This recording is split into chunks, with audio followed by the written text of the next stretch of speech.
Hello and welcome to the Golden Playbook. Today we are going to be recapping all of the Week 12 football games, seeing what our fantasy takeaways are, what trends we can believe and use for our future weeks, and what things seem to be more fluky. Also going to touch on injury news, good waiver pickups. Of course, it is Thanksgiving week, so we have 3 games on Thursday this week. I can't believe we are this far into the season. Make sure you smash that subscribe button if you like this longer form content. Without further ado, let's hop in that first game, a 30-24 Seahawks win over the Tennessee Titans. And this game is obviously closer than it felt, during the game. Seahawks really dominated, especially at the beginning, and then the Titans made a little comeback in garbage time. But story for the Seahawks, obviously JSN. He has been the story all season long. 8 for 167 and 2 touchdowns. Broke the Seahawks single season receiving record, only taking 11 games to do it, which is absolutely outrageous. He is currently on pace for 2,000 receiving yards, which no receiver has done in the NFL's history. So we will be seeing how JSN does. He's like, the best receiver in the game at this point, which doesn't leave a ton left over for other receiving options. Obviously, he is just dominating the target share. Newly acquired Rashid Shaheed was held catchless in this game. Cooper Kupp, just 2 catches. So obviously, JSN is the lone receiving option we're really, lobbying for on this Seattle team. As far as the backfield, Kenneth Walker did come into this game with a glute issue, but it didn't seem to bother him too much. An efficient 71 yards on the ground, adding 3 for 30 through the air. Charbonnet did steal his touchdown, but we have come pretty accustomed to that. Kenneth Walker continues to look, pretty good, pretty explosive, just not getting those touchdowns at this time. He's a decent RB2 option for most weeks, though. On the Titans side of things, this was Cam Ward's best game for sure. I know a lot of it did come in garbage time, but to me, this is the best he's looked. Added a rushing score on the ground. He definitely came into the game kind of planning to use his legs a little bit more, not take as many sacks if possible. Still took 4 sacks, but that's actually pretty low for him. As far as receiving options, Jahmyr DK continues to be the lone kind of bright spot for this team. Had a receiving touchdown as well as a punt return touchdown in this game. And when he is healthy, he to me is their best playmaker. We just have to see if they keep using him, but really we're trying to shy away from these Tennessee Titans players. Neither running back is worth starting at this point. They usually get down too early to, establish any sort of running game. So definitely Cam Ward's best game up to this point. Hopefully he continues to build on something down the stretch so they can take into next season, but they are just lacking playmakers on the outside in a bad way. Moving on, a 23-20 Chiefs win over the Colts, and this was a must-win game. Like I said in the preview, their playoff percentage really tanked if they lost this game. They got it done in overtime thanks to a little fourth quarter comeback. They really leaned on Kareem Hunt in this game. Pacheco was not active yet. I expect him to be active for Thursday's game. Kareem Hunt, 104 yards and a touchdown, added 3 receptions. Rashee Rice had a very solid day, 8 for 141. Did suffer a hamstring injury, kind of pulled up at the end of the game. So we'll have to see what his status. Obviously, they have the short week playing on Thanksgiving. Hopefully he is healthy and good to go. Could have a little bit of a limited, snap share and routes run. Travis Kelce, a quiet 4 for 43. Did have a rushing touchdown called back for a penalty, so his day could have definitely been better. I think he remains a solid fantasy option while the Chiefs are in this must-win mode. Worthy, 4 for 59. He's just not really, a viable option right now unless something happens to Rashee Rice. Worthy is definitely an afterthought. And the Chiefs just still need to keep winning. So I like the Chiefs moving forward quite a bit. They are in must-win mode. On the Colts side of things, the other thing, the Chiefs were, having these long 8-9 minute drives, which really limited Jonathan Taylor from kind of, busting a long run out, trying to limit his opportunities. And they bottled him up very well. 58 yards on 16 carries is pretty much, one of his lower production games of the year. Obviously, the Chiefs' defense and their front in general is very good. I have no worries about Jonathan Taylor moving forward. Daniel Jones continues to look decent. Definitely regressed from the beginning of the season a little bit. Had 181 and 2 scores. Tyler Warren, 5 for 45. He's kind of quieted down himself as he's kind of stopped scoring touchdowns. Definitely some quieter numbers. Michael Pittman gets in the end zone. And then Alec Pierce a guy that people were very high on. He even had a higher receiving total than Pittman heading into this game. 2 targets, 1 catch for 26 yards. So definitely a little bit regressive there. Definitely a tough matchup for the Colts. I expect them to kind of get back to their major offensive ways moving forward. Next up was an explosive 31-28 Bears win over the Steelers. And this Bears team just continues to find ways to get it done. Caleb Williams, a solid 239 and 3 scores, adding 21 yards on the ground. Just continues to put up solid fantasy numbers. He does leave a lot of plays kind of out there. He misses a decent amount of throws that could be turned into even more big plays. So if Caleb can kind of dial in his consistency, he's going to be one of the top quarterback options for fantasy purposes. On the ground, Swift was questionable coming into this game, and they kind of said over the last few weeks, whoever gets the hot hand, we're going to ride with. And this one, Monangai got the hot hand, 48 yards on 12 carries and a touchdown. So that is going to be a very confusing mess, because you obviously don't know who is going to get the hot hand in a given game. But that is a true split between Swift and Monangai. For the receiving, a random 2-touchdown game out of DJ Moore, 5 for 64 and 2. Once we've all stopped trusting him, he goes and does this. I expect him, now that he's shown what he can do, to go back to his regular 3 for 41 next week. Rome Odunze, 3 for 53 on 9 targets. Like I said, Caleb is leaving a lot of plays out there on the cutting room floor. Rome could have much better stat lines in these games, but just not getting it done. Some fault of his own, some definitely on Caleb's shoulders. People were expecting a little bit of a Luther Burden breakout. Had 3 for 46 in the first half, did not get any second half targets, but has overtaken Olamide Zaccheaus as that wide receiver 3. So he is definitely a good option to look for down the stretch. And then finally, Colson Loveland, 4 for 49 and a touchdown. They're finally getting these rookies more involved. I think he's a solid tight end option week to week. On the Steelers side of this game, a true split backfield between Warren and Kenny Gainwell. And to be honest with you, Gainwell might have looked like the better back in this game. Warren had 68 yards and a touchdown on 18 carries. Kenneth Gainwell, 92 yards on 10 carries, and Gainwell added 6 for 30 in the receiving. So both backs came home. I think this is going to be more of a true split. Obviously, Jaylen Warren was kind of dominating touches for a while, but it looks like both guys are getting involved, both Gainwell and Warren. Watch out for a more true 50-50 split moving forward. Also, Mason Rudolph started at quarterback for Aaron Rodgers. I do expect Rodgers to be back next week.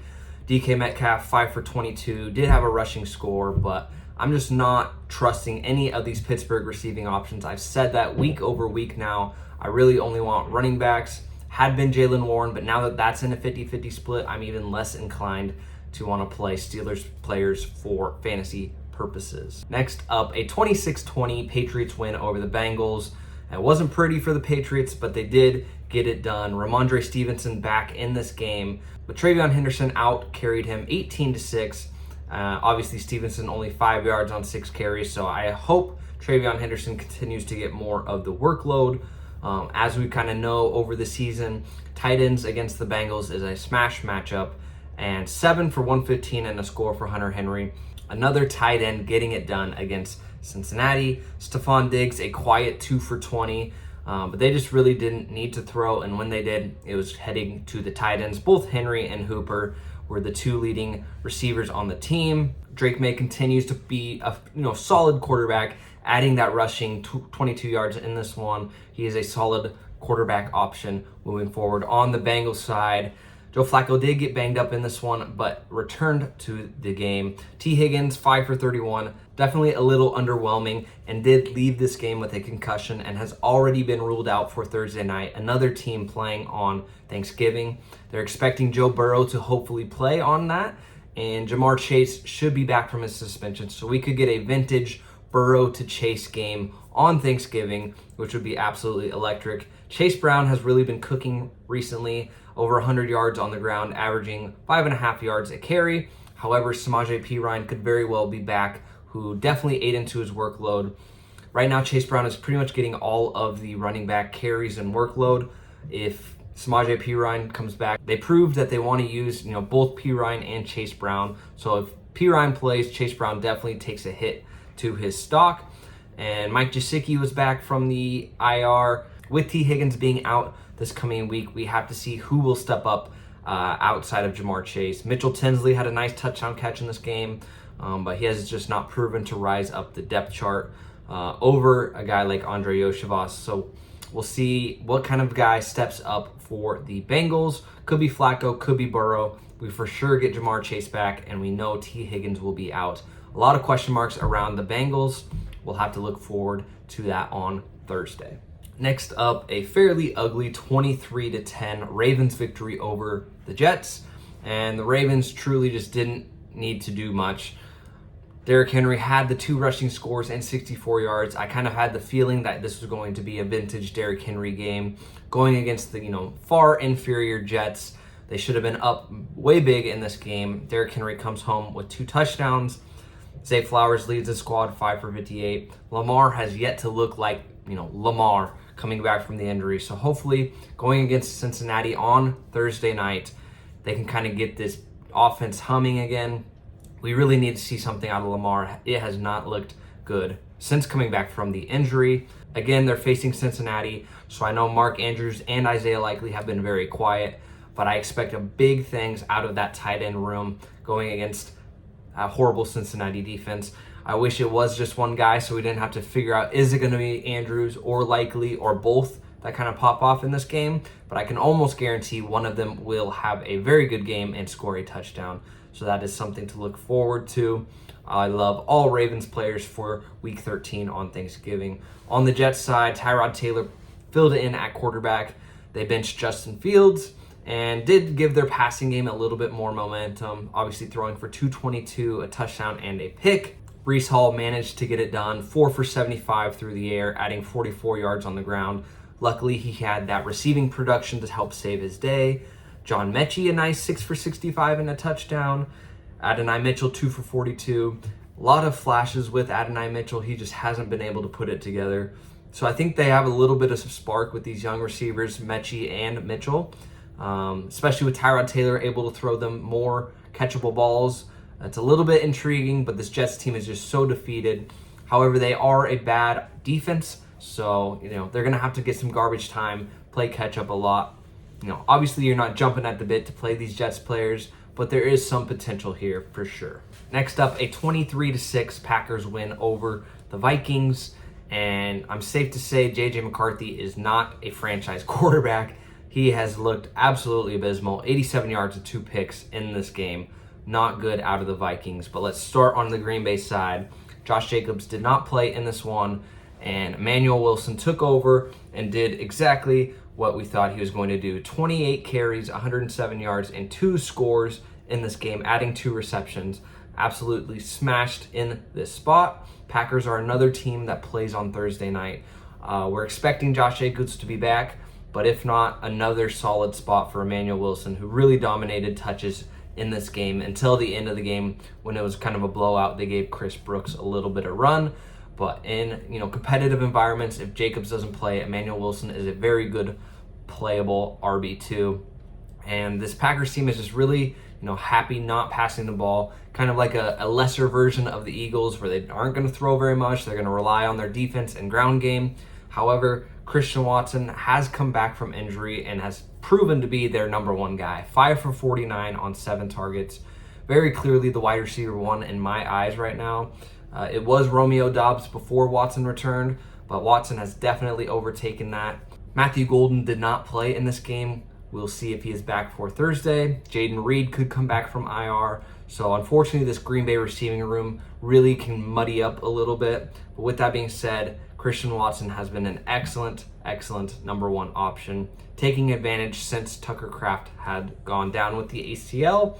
On the Minnesota side, it's really a bummer that the Vikings got down so bad because they were actually able to run the ball. Both Jordan Mason and Aaron Jones averaged at least 4.5 yards a carry. So they were running the ball well. It was just J.J. McCarthy's poor play. 2 picks, 5 sacks taken. Really poor quarterback play out of Minnesota, which obviously puts a major damper on the receiving options. Jefferson, 4 for 48. Obviously not what you're hoping.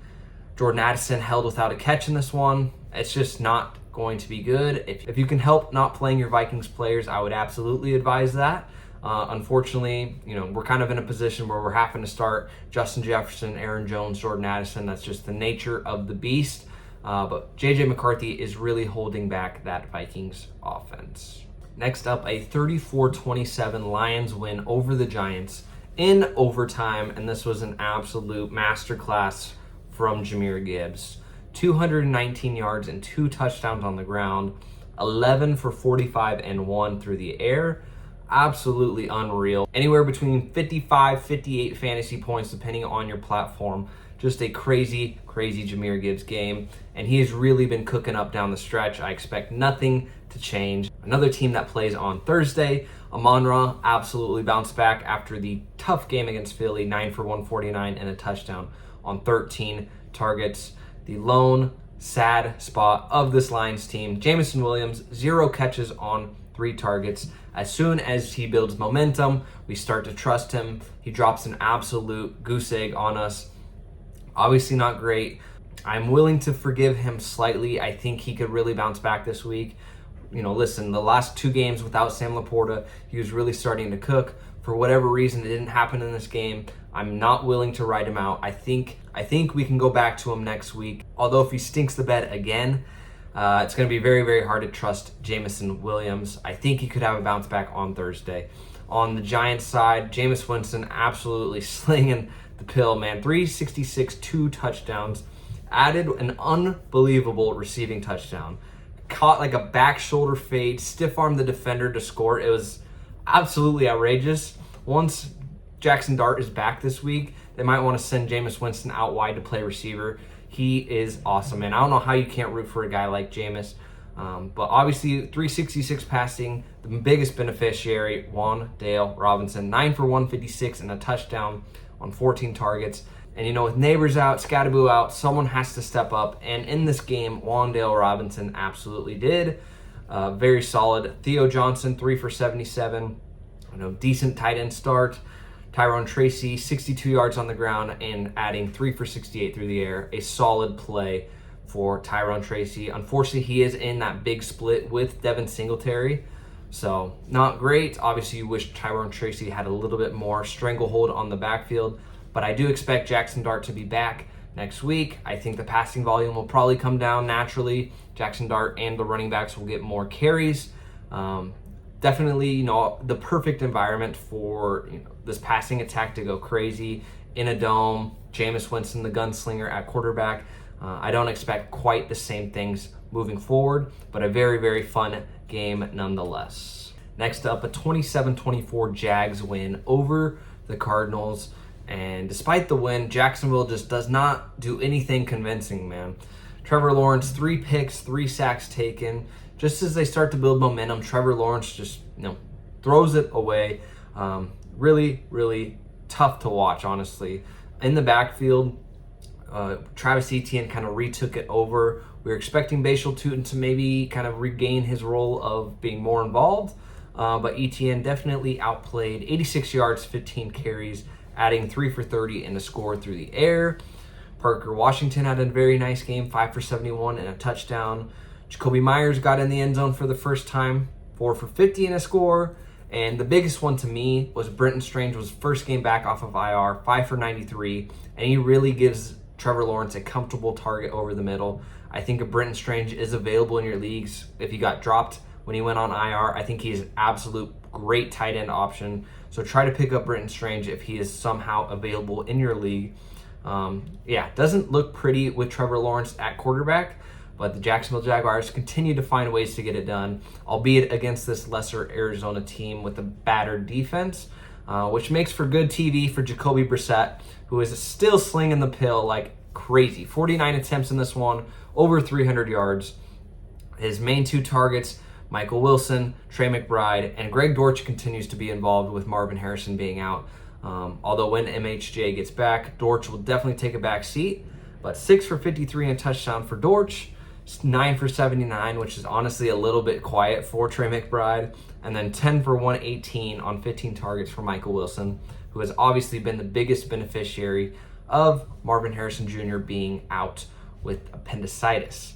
As I've said over the last few weeks, there's not really a running back you're wanting to roster. I understand Bam Knight scored the touchdown, had 4 receptions, but it's just not pretty, and too many guys are getting involved. You're just going to kind of keep going back to this passing game. McBride, Wilson, Marv, when he comes back, are absolutely feasting under Jacoby Brissett and this high passing attack. I expect nothing to change moving forward. I wonder if Kyler will ever come back. I don't know when he's eligible off the IR, but I see no reason why Jacoby shouldn't still sling the pill. He gives them the best opportunity to win, especially with this defense that is very, very injured and poor. And in the toilet bowl, 24-10, Browns win over the Raiders. And story of this one to me was the Browns' dominant defense, sacking Geno 10 times in this football game. I know that the Raiders' offensive line is absolutely horrible. I've been saying that for a long time, but this was just pure masterclass out of the Browns' defense. In this game, Shedeur Sanders' first start, earned himself another start next week with the win, 209 yards, touchdown, and a pick, thanks mostly to Dylan Sampson catching a screen pass and taking it the distance, 2 for 59 and a score. Quinshon Judkins did have 2 touchdowns in this game, but did get banged up, so we'll have to see his availability next week. I assume he'll probably be fine, but if not, Dylan Sampson is a very solid play next week. Outside of that, the passing volume just wasn't enough to get anyone home. Harold Fannin, 4 for 40, so decent stuff, but just not a lot of volume. Obviously, Cleveland was just relying on that defense to win them this football game. On the Raiders side of things, Ashton Jeanty found a way to get home, despite averaging 2.9 yards per carry thanks to the offensive line, 8 for 58 and a touchdown through the air. So obviously we love to see that passing work. It's kind of saving Ashton Jeanty and keeping him a valuable fantasy asset. Brock Bowers, 6 for 55. Geno's old friend Tyler Lockett, 4 for 62. So obviously a little bit more passing volume with the 44 attempts. The Raiders did fire Chip Kelly, their offensive coordinator, so maybe they'll be having a little bit of rejuvenation coming into the next week. But it really doesn't matter if that O-line continues to play as poor as they are. You just can't get anything done on offense with taking that many negative plays via sack, penalty, what have you. Tough stuff. Ashton Jeanty came home, but it's really preventing Brock Bowers from being, the guy that we expect him to be. And another 24-10 win, the Falcons over the Saints. Kirk Cousins in his start here, 199 yards, 2 touchdowns and a pick. Michael Penix had season-ending knee surgery, so Kirk Cousins is going to be the quarterback the rest of the way. Obviously, there was no Drake London in this game, so it was just kind of a slop all together. Darnell Mooney did come home thanks to a deep touchdown, 3 for 74 and a score. Only had 3 targets, though. Kind of expecting Kyle Pitts to be a little bit better, 2 for 25. Obviously not great. Bijan and Algier both getting double-digit carries, 70 yards for Bijan, 44 for Algier. It just didn't need to do a whole lot. The Falcons defense actually played pretty solid in this one. But hopefully Drake London is back. He definitely makes this offense obviously a lot better. But under Kirk Cousins, this offense is just going to be a step below with Penix. I don't think Kirk Cousins really has the arm strength to make some of these throws. So I'm really kind of shying away from Falcons players at this time. On the Saints side of things, Tyler Shuck, all things considered, he looks decent when you watch him. I know, probably doesn't look that way, but he actually looks, decent, moving in the pocket, finding his open receivers. Chris Olave, 9 for 70, continues to feast, and Juwan Johnson, 6 for 46. But the main storyline of this game, Alvin Kamara did leave with a knee injury, thought to be an MCL sprain, leaving kind of the running back duties to Devin Neal, a rookie out of Kansas. Didn't run the ball very well, but did get 5 for 43 through the air. If Alvin Kamara is out, which I expect him to, Devin Neal is a solid pickup option, although I do expect Taysom Hill to continue to get those annoying carries. He had 10 of them in this game. Obviously, he's not efficient and he's not very good, so I don't understand why the Saints continue to use him. But he's going to get those annoying carries. With that being said, Devin Neal, a solid pickup this week if you are in a pinch at running back. And next up, a story of 2 different halves. 24-21 comeback win, Cowboys over the Eagles. And the Eagles jumped out to a 21-0 lead and absolutely faltered in the second half. which is such a bummer because their offense was showing such big sparks in the first half, and then they just couldn't get it going. Dak Prescott, continues to be amazing. I feel like he would be an MVP conversation if that defense was any better and their record was better than 5-5-1. But he continues to get the job done. George Pickens, 9 for 146 and a touchdown, is playing like their number one wide receiver. Absolutely balling right now. CeeDee Lamb, 4 for 75, and had a couple of crucial drops in this game. Not very typical of CD. I expect him to bounce back, though. I really like this duo on Thursday night. I think they're going to be very good. They play the Chiefs, obviously a tough defense, but I think that game could have fireworks. On the ground, Javonte Williams continues to be the workhorse, 87 yards on 20 carries. He just hasn't been scoring the touchdowns recently, so he's not been a huge fantasy asset, but he continues to dominate carries, workload, so you're going to roll him out as your RB2. This Cowboys offense is truly, truly elite.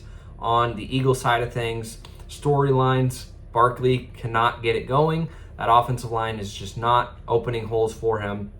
A.J. Brown, another solid game, 8 for 110 and a touchdown. Devontae Smith, 6 for 89. And this offense really looks good when they're kind of opening it up like this. Obviously, they faltered a lot in the second half, but they showed sparks of what they could be in this first half. Barkley saves his day with a 7 for 52 receiving performance, and it was kind of a vintage Jalen Hurts, 3 total touchdowns, over 300 total yards. A vintage Jalen Hurts fantasy performance. The Eagles got to prove that they are a better team than they are showing. So I expect them to kind of go on a run down the stretch here. Maybe this offense will provide some spark moving forward. And finally, the Sunday night game, kind of a game I was really looking forward to. Obviously didn't come quite to fruition. 34-7 win, Rams over the Buccaneers. And this was a Matthew Stafford masterclass. 273, 3 touchdowns. Obviously, Puka and Devontae being the main guys. Puka 7 for 97, Devontae 5 for 62 and 2 touchdowns.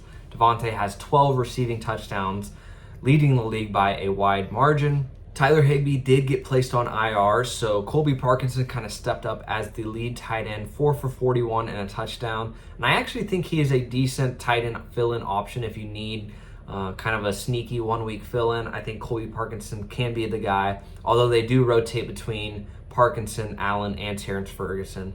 So on the ground game, Kyron Williams, 46 yards on 12 carries. Obviously, this Bucs defense is a pass funnel. Very good up front, Vita Vea and the boys. So Rams definitely came into this game knowing they were going to pass the ball, which took Kyron Williams out of the game plan for sure. On the Bucs side, unfortunate news. Baker Mayfield did get injured in this one and did not return in the second half.